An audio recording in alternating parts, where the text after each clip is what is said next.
প্রিয় নবী সাল্লাল্লাহু আলাইহি সাল্লামের একটা আমল আছে, বলবো আপনাদেরকে ইনশাআল্লাহ, কিন্তু আমলটা করার চেষ্টা করতে হবে।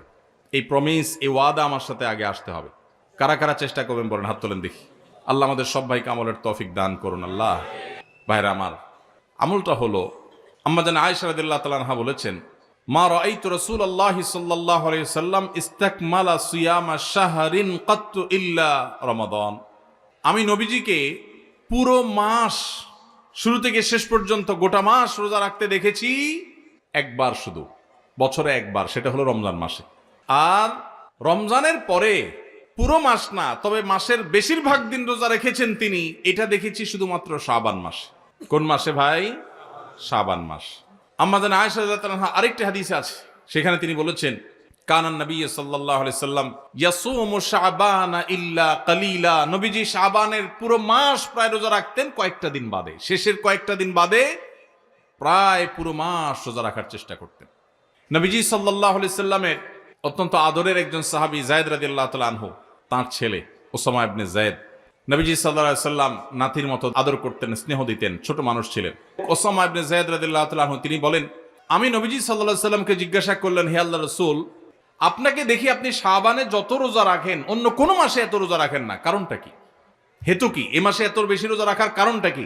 রোজার মাস তো রমজান মাস, কিন্তু শাবানে আপনি বেশি বেশি রোজা কেন রাখেন? নবীজি সাল্লাল্লাহু আলাইহি সাল্লাম তখন ওসামা ইবনে যায়েদ রাদিয়াল্লাহু তাআলাকে বলেছেন দুটি কারণ। কটি কারণ? মনোযোগ দিয়ে শুনতে হবে কিন্তু।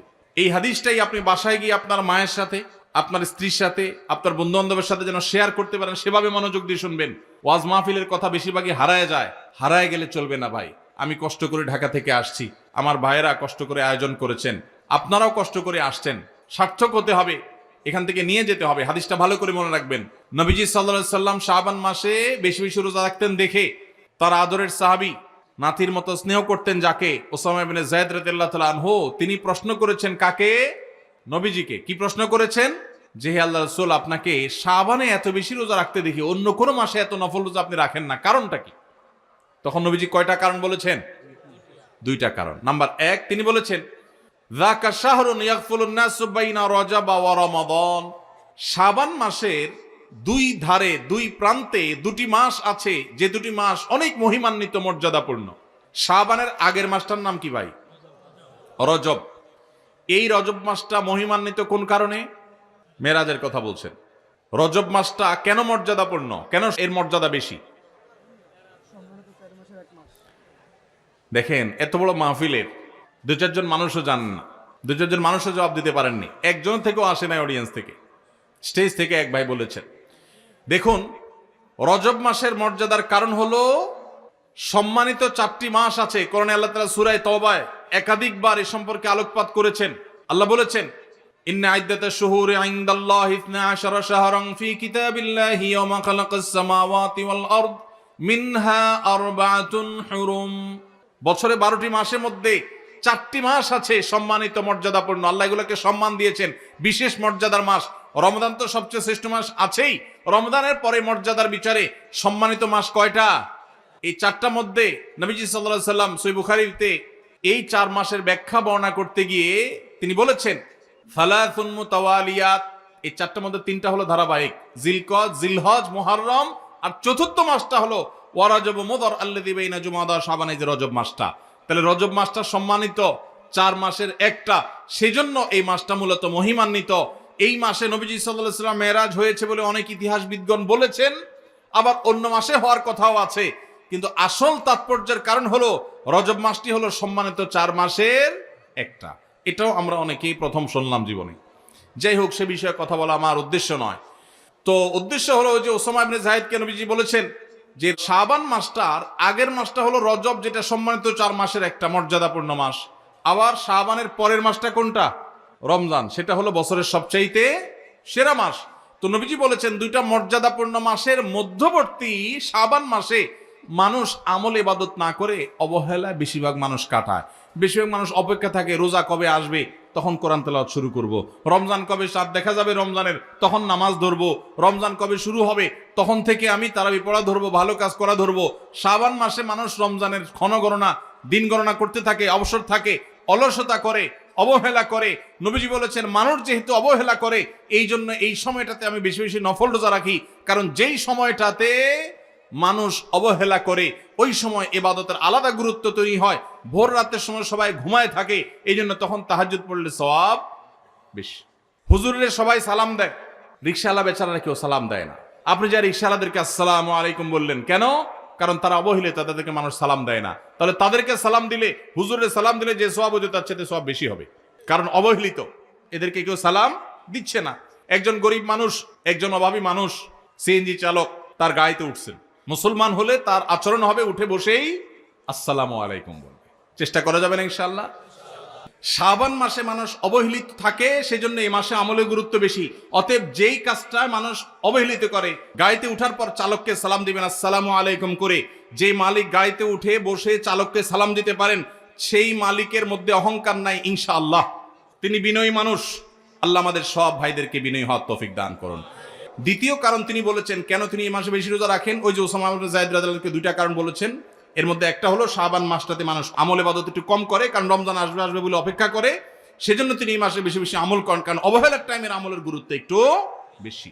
দ্বিতীয় কারণ হলো তিনি বলেছেন ওয়া হুয়া শাহরুন তুরফাউ ফীহিল আমালু ইলা রাব্বিল আলামিন, শাবান মাসে বান্দার আমলনামা আল্লাহর কাছে উপস্থাপন করা হয়, ফেরেশতারা রিপোর্ট জমা দেয়। ফাউহিব্বু আন ইউরফা আমালি ওয়া আনা সাইম, নবীজি বলেছেন আমি চাই আমার আমলনামা যখন ফেরেশতাদের কাছে পেশ করা হবে তখন আমি যেন রোজাদার থাকি। কারণ আপনি কোথাও চাকরি করেন, সিরিয়াস ডিউটি করেন, একবারও আপনার বস আসে না, একটু মোবাইলটা মাত্র হাতে নিছেন ফেসবুকটা টিপার জন্য, আর তাকায় দেখেন পিছের দিকে বস এসে দাঁড়াইছে, মেজাজটা কেমন লাগবে বলেন? খারাপ লাগবে না? আর আপনি অন্য সময় যাই করেন না করেন, খুব সিরিয়াস মুডে কাজ করতেছেন, পিছনে তাকায় দেখেন মালিক এসে দাঁড়াইছে, কলেজেটা শান্তি হয়ে যাবে না? যাক মাশাআল্লাহ, এই বেচারা এসে আমরা যখন কাজে দেখবে বলবে বাবা খুব ভালো মানুষ, তো বেতন বাড়বে, তাই না? নবীজি সাল্লাল্লাহু আলাইহি সাল্লাম বলছেন যে আমি শাবান মাসে বেশি বেশি নফল রোজা এই জন্য রাখি, ফেরেশতারা আমার সারা বছরের আমলনামা আল্লাহর কাছে রিপোর্ট জমা দেন, সারা বছর কি করেছি না করেছি তার সব হিসাব জমা দেন। আল্লাহ যখন আমার হিসাবের প্রতি মনোনিবেশ করেন, ওই অবস্থা যদি আল্লাহ সুবহানাহু ওয়া তাআলা তিনি দেখতে পান যে তার বান্দা আমি রোজা আছি, তাহলে আল্লাহ একটু অনুগ্রহ করবেন, এই জন্য আমি এই মাসে রোজা রাখি। তাহলে নবীজি সাল্লাল্লাহু আলাইহি সাল্লাম শাবান মাসের রোজা দুইটা কারণ পাওয়া গেল, এক তো হলো গাফলতির সময় সেজন্য তিনি রোজা রাখতেন, দ্বিতীয়ত হলো এই মাসে বান্দার আমলনামা পেশ হয় সেজন্য তিনি রোজা রাখতেন। এই দুই কারণ আমাদের বেলায়ও আছে না নাই? তাহলে আমাদের রোজা রাখা উচিত না উচিত না? চেষ্টা করব তো ইনশাআল্লাহ। ভাইরা আমার, একটা প্রশ্ন আপনাদের মনে হইতে পারে, সেটা হলো আমরা তো শুনছি মানুষের আমলনামা সকালে বিকালে আল্লাহর কাছে জমা হয়, ফেরেশতারা জমা করে, আবার এখন শুনলাম শাবান মাসে জমা হয়, তাহলে দুই রকম হলো যে?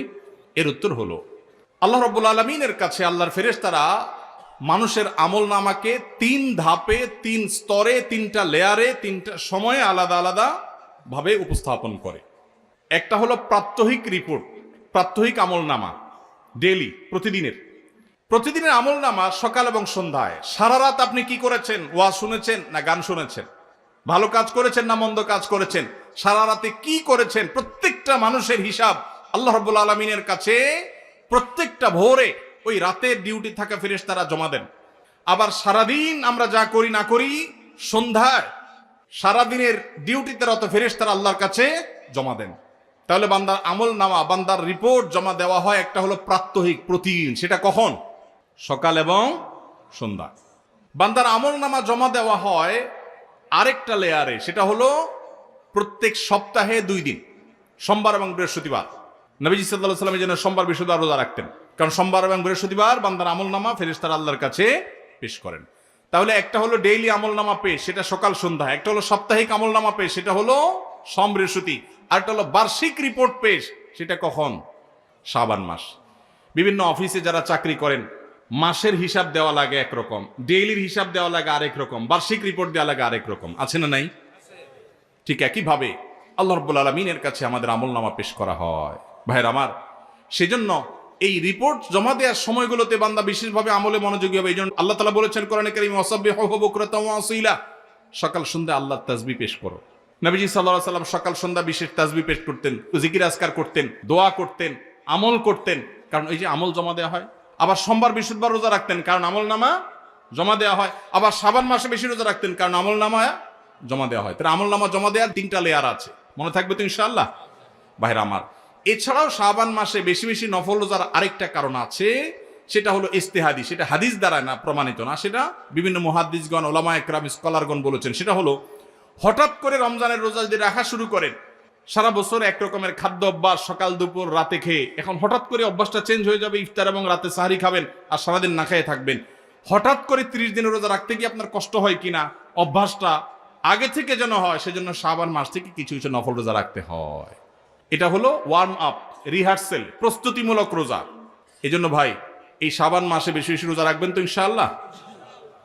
পুরো মাসের প্রথম 15 দিন 20 দিন রোজা রাখার তৌফিক যদি নাও হয়, অন্তত একটা রোজা হইলেও নবীজির সুন্নাত আমল করতে গিয়ে আমরা কারা কারা করবো একটু হাত তুলে দেখি।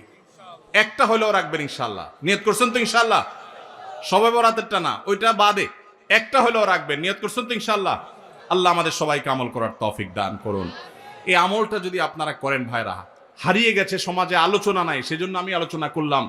বিলুপ্ত হওয়া আমলগুলোর একটা শাবান মাসে বেশি বেশি নফল রোজা। চর্চা নাই, আমল নাই, আলাপ নাই, মানুষ ভুলে গেছে। আপনারা যে ঘরে ঘরে রাখেন, মানুষ জানবে, সুন্নাহটা জিন্দা হবে, ঘরে ঘরে আমলটা শুরু হবে।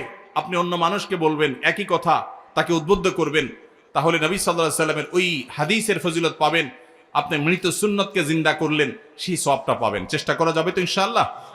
তো এই মাহফিল থেকে আমি সামারি করছি, কথা তো অনেকই বললাম। দুটি জিনিস অন্তত আমরা সবাই সংকল্প করে নিয়ত করে যাব। মা বোনরা যারা শুনছেন, আপনারা যারা শুনছেন, সবাইকে বলছি, একটা হলো আজানের জবাব দেওয়ার কথা বলেছি, আর একটা হলো শাবান মাসে বেশি বেশি নফল রোজা রাখার প্রকার। 2টা 4টা 6টা ভাইরা আমার, রোজা রাখলে মরে যাবেন না, মনে হয় যে সারাদিন না খায় কেমনে থাকবো। যারা নিয়মিত নফল রোজা রাখেন তারা জান পানির মতো সোজা, কোনো ব্যাপার না, আল্লাহর রহমত। একটু চেষ্টা করলেই হয়, একটু হিম্মত করলেই হয়। চেষ্টা করা যাবে তো ইনশাআল্লাহ।